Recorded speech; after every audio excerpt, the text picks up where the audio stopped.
Ну что, друзья, причина стука обнаружена. Спасибо всем, кто подсказал. 90% людей, друзья мои, подсказали мне, что это демпфер на шкиву коленвала.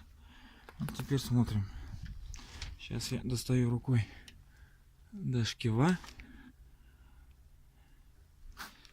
и беру его в руку.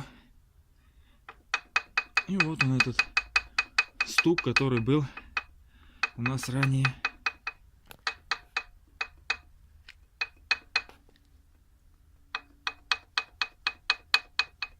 Ну вот и все.